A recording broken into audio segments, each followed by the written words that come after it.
Sino po yung nanay nandrito? Pwede po nga imbitahan po kayo dito sa...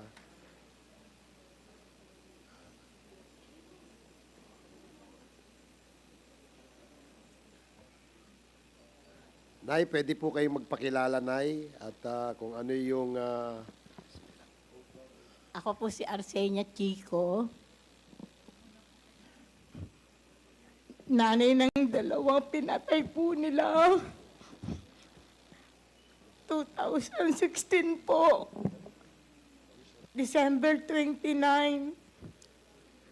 Habang yung anak ko po nagpunta sa kanyang ate, kasama po yung anak niya at saka yung asawa niya para po manghiram ng pera.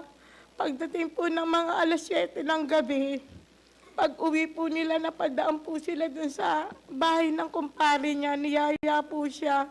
Pinauwi niya po yung kanyang asawa, pinauna niya na po yung kanyang asawa, tsaka po yung kanyang anak na bunso. Hindi pa po nakakalayo yung mag-ina, nagkagulo na po, kasi po yung bahay po ng kumpare niya, pinasok po ng mga nakamotor na lalaki. Tapos po, narinig na lang po nila, nagkakaroon na lang po ng putukan. Yun nga po, isa yung anak ko sa napatay. January 11 po, nung ilibing siya, kinabukasan po, January 12, yung isa ko naman pong anak, na wala naman pong kamalay-malay, na pumunta lang po sa Bienan, nadamay din po. Wala naman po siyang ginagawang masama. Kaya po, napakasakit para sa aming mga magulang. Ang nangyari, dahil po, siya po yung inaasahan namin, siya po yung tumutulong sa amin. Ang asawa ko, mayroon po siyang pamangkin na tinutulungan mag-aral na ngayon po hindi na nakakapag-aral. Tapos po yung dumating po yung pagkakataon na iniwan namin yung bahay namin sa loob ng 5 taon dahil sa sobrang takot. Ngayon po, lumapit po kami rito para humingi ng tulong sa inyo. Nagpapasalamat po ako kay Father Flavi sa committee pong ito dahil nabigyan kami ng pagkakataon na makapagsalita.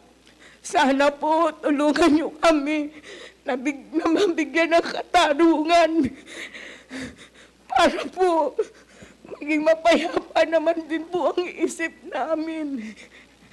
Dahil nung ilibing po yung anak ko, sinabi ko po sa kanila na darating ang araw na mabibigyan din namin sila ng katarungan. Sana po, ito na po yung pagkakataon na magkaroon kami ng katarungang mahihirap. Sana po, managot po yung dapat managot. Walang taon pong hindi ko pa matanggap ang nangyari. Pag naaalala ko po sila, hirap na hirap po akong tanggapin ang katotohanan dahil wala naman pong kasalanan ng anak ko. Sana po, matulungan niyo po kami na magkaroon ng katarungan. Sige po, Salamat Nay. po. Salamat po, Nay. Salamat po. Mr. Chair, gusto ko lang tanungin kung ilang taon po yung mga anak niya. 2 anak po niya napatay. Yung una pong namatay, 34 po nung mamatay. Yung isa po, 25. Bali po yung isa, 8 taon. Yung isa po, magpipitong taon na. Sige po, Nay. Salamat po. Salamat po. Mr. Chair, may tanong lang po ako kay Nanay. Nanay, yung 2 anak niyo po magkasunod pong araw na napatay? Hindi po yung... Ilan pong araw ang pagitan? Yung isa po, namatay po ng December 29, 2016. Kakapasko lang. Magbabagong taon po. Yung isa naman po, January 12, 2017. Hindi. Isang linggo lang po. Ilang linggo lang. Less than 1 month. Ano po, 2016 of December, and then December, January of December. 2017. December 29 po, 2016 yung isa. Isa naman po, January 12, 2017. Following year lang. Sige po, Nay. Maraming salamat. Meron pa ho tayo Saan pong lugar? Saan pong lugar yan? Caloocan po. Caloocan. Andiyan ba si Kendall Patay? At ano pala siya, no? Sa Quezon City. Sige po. Nay, pwede pong magpakilala kayo, Nay? Ako po si Elizabeth Campo. Asawa ko po yung pinatay noong October 11, 2017. Naglalaba lang po yung asawa ko. Bigla pong pumasok po yung mga pulis at pinaalis lahat po ng tao sa lugar namin. Kakausapin lang daw po yung asawa ko. Sabi po sa anak ko. Pagkatapos po, hindi po ako nila papasukin sa lugar namin. Pinaikot-ikot ko na po yung lugar namin eh. Ayaw po ako talaga papasukin. Pati po yung mga apo ko, nagtatakbuhan na po, nag-alisan, pinalis din po nila. Yung apo ko naman po si Danica, kitang-kita niya po, nakatutok ang baril sa kanyang lolo. Nung umikot na po ako, may narinig na po akong 2 putok. At naramdaman ko po sa sarili ko, asawa ko na yun. Kasi 3 po silang naiwan eh. Yung isa po, si Sherwin Vitas, na pinatay din po nila, hindi lang po nakasama yung asawa rito kasi may sakit po yung anak. Yung isa naman pong alaga namin na yung isang bata na 16 anyos, wala na pong magulang. Kaya hindi na po naintindi. Ang akin lang po, 7 taon na po, wala pong nangyayari sa kaso ng asawa ko. Siya lang po ang kadamay ko sa buhay. Wala naman po akong kasama. Ang dami ko pong apo, 13. Kaming dalawa lang pong nag-asikaso. Wala pong ibang nag-asikaso. Ang mga anak ko po, 2 lalaki at 1 babae. Puro po may mga asawa na. Pero nakapiling pa rin po namin. Ang pinagtatakaan ko lang po, sinasabi nila lumalaban, naglaban ang asawa ko. Naglalaban lang po yung asawa ko. Hindi po siya lalaban. Dahil wala po kaming kaarmas-armas, kahit ano. Pinagbibintangan po, nagbebenta ng shabu. Paano po magbebenta ng shabu? Samantalang ganito na po ang buhay namin mulat sa pool. Ako lang po nagtitinda, siya po namimili. Ako po naglalako para po mapag-aral. Wala po na namatay yung asawa ko at tinukang nila.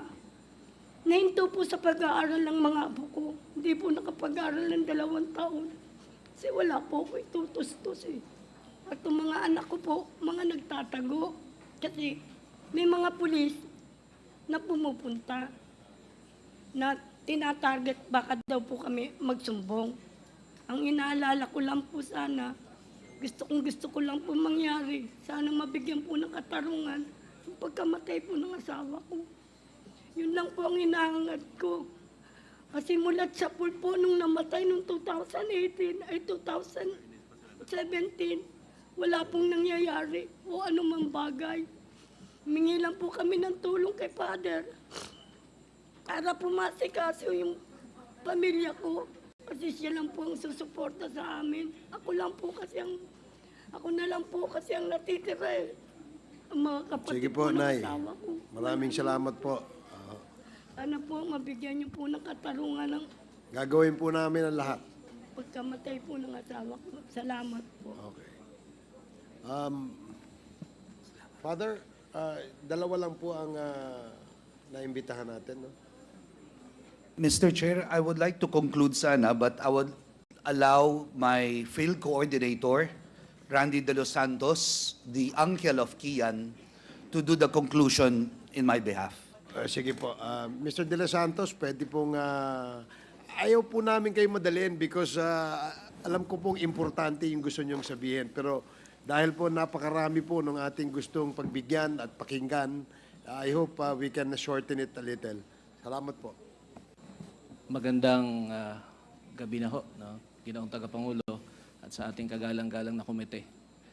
Bilang field coordinator po ng program Paghilom, nais po sana naming pasalamatan at nais ipaabot po ng mga pamilya sa kagalang-galang na komiting ito ang kanilang pasasalamat po simula po ng inyong binuksan ang pag-iimbestiga, may kaugnayan sa mga nangyari po.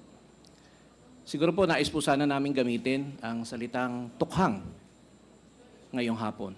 Nais po namin tumuktok, humangyo sa bawat puso po ng nasa komiting ito upang gaya po ng binanggit, nais po nila ng katarungan. Nais po namin ng katarungan, Ginoong Tagapangulo.